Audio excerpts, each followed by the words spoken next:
Hi, good morning, everybody. Meteorologist Kevin Phelps here. We're going to get our streams up and running, whether it's on YouTube, over on Facebook, or if you're joining us here on 6.2 or whatever this stream shows up on.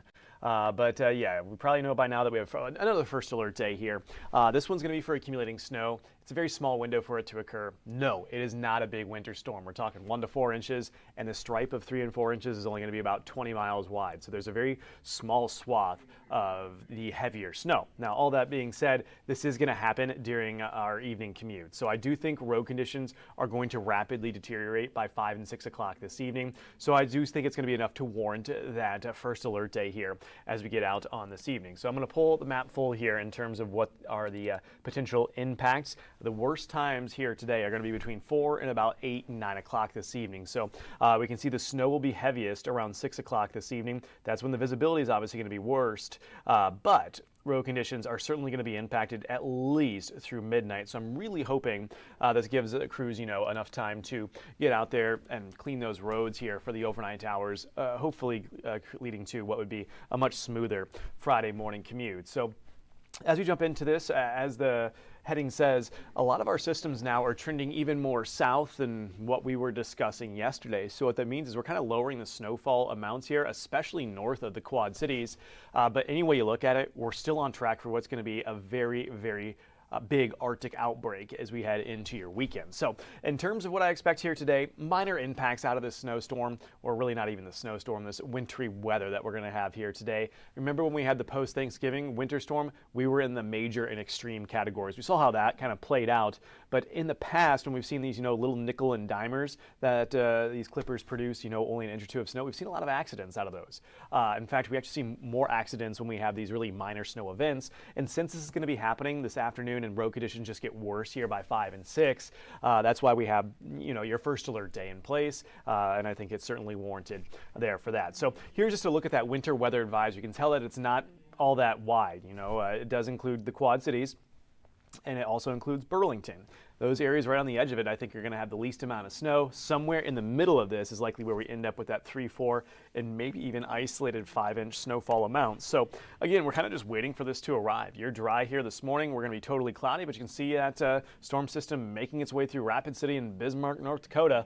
That is traveling directly towards the QCA. So here's kind of a look as we go into, well, that looks like that's the wrong one. I'm going to have to get out of that. It looks like we need to have this one right here. There we go. Pull that one up. That one's probably a little bit better because we're talking about today. We don't want to start talking about what was happening on Saturday just yet. We'll zoom in on this here. So as we go into the next couple of hours, we're going to remain under cloudy skies. Winds are not going to be an issue with this system. Now, by 3 o'clock, we're going to see some scattered snow showers developing. Notice how these are kind of lining up here, what appears to be almost on a line stretching from Waterloo all the way down through Cedar Rapids, directly through the Quad Cities. So it's these areas that I'm circling up here that might actually end up with little to no snow out of this system and the next system as well. But south of there, we're certainly going to have some of this wintry weather. So I think by 4:15, 4:30, we'll start to see the heavy snow kind of moving in, and then it really becomes widespread here between 5 and 6 this evening, really just along and south of I-80, although it looks like Savannah, Galena, maybe even into Rock Falls. This almost appears to be a non-system for you. You can kind of see how sharp that snowfall edge is on the exact track right there. By 6 o'clock this evening, the heavier snow still continuing from Mount Pleasant to Burlington and Galesburg right through 7 o'clock, but this system is going to be a quick mover. So I think we'll see rapidly improving conditions here by, say, 10 and 11 this evening, and by midnight, the accumulating snow is done. So that's why I'm hoping that gives crews enough time to maybe clean the roads up overnight, leading to some safer travel here on your Friday morning. So as far as the total snowfall goes out of this particular system, it's not a big one. We're going to pick up an inch or two here, I think, in the Quad Cities. I'll pull that map for you full so you can kind of get a better idea of that.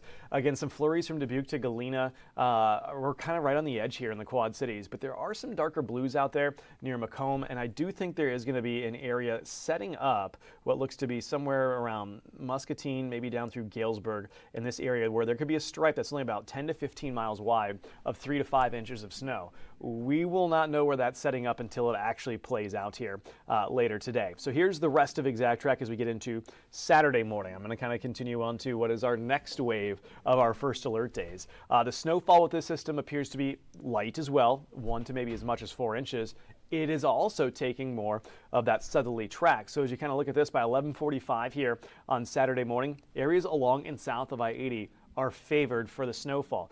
Notice our temperatures are in the single digits. That's going to create the really fluffy light snow. So while this system is actually weaker, it's going to produce the same amount of snow because it's more efficient at producing it. So this will also lead to the chance of maybe some blowing and drifting. I'm not super duper concerned about that, but by 4:30 in the afternoon on Saturday, your snow is done. So this looks to become mainly between around, say, 5 or 6 o'clock Saturday morning through about noon and 1. So not a very big window for those accumulations to occur. And then we just focus on the Arctic air. We're all going to have temperatures below zero here Sunday morning, wind chills 20 to 30 below. So first and foremost, the first alert days this weekend are more for the cold than they are for the snow. We kind of talked about the snowfall ratios here. When you get that Arctic air in place, it's just more efficient at producing snowfall. It also means it's easier for us to move around, so we're going to hopefully breaking our backs as we're out there shoveling. Again, I think we pick up an inch or two out of what we're expecting here tonight in most locations, and then a Saturday snow that kind of lines up there along Highway 34. So you could be adding another 2 to 4 inches, say from Mount Pleasant into Burlington and Galesburg. So after all is said and done, with two systems in the Quad Cities, we might only pick up a couple of inches of snow, while areas to our south might pick up maybe 4 to as much as 6 inches. Neither considered a major winter storm, but then of course we're all focusing on this on Sunday morning. Wind chills 20 to 30 below zero.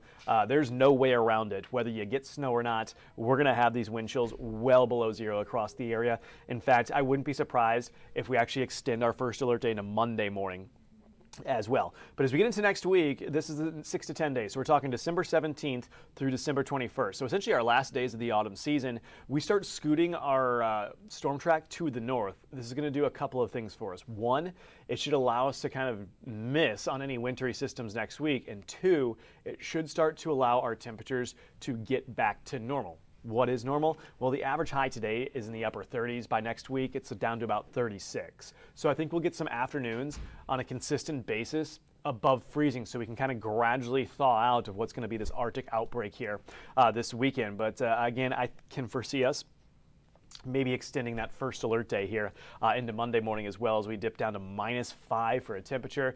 Doesn't take much wind to get those wind chills to near 20 below, so that could maybe lead to a school delay or two. But again, that's still several days out, highlighting that bigger warm up next week with highs really in the mid to upper 30s there for consecutive afternoons. So I think the worst times here today for area roads, travel, and things like that between 4 and 9 o'clock here this evening. And the reason we had the first alert day during this time frame is because, yes, that coincides with maybe the kids heading home from school, you heading home from the office, anything like that. And we typically see a lot more accidents when we have just these littler snow events, where again, a lot of us are going to pick up maybe an inch or two, and things continue to trend south. And the more south things trend here heading into the weekend, the lighter snowfall amounts we're expecting at the same time, that's only going to reinforce our Arctic air. So you kind of have to pick your poison with this one. Either you get the snow, or you're going to get the Arctic air, or maybe you'll get both. But any way you look at it, we have that big cool down on the way this weekend. I'm not seeing any comments popping in here on Facebook Live. I can kind of see that people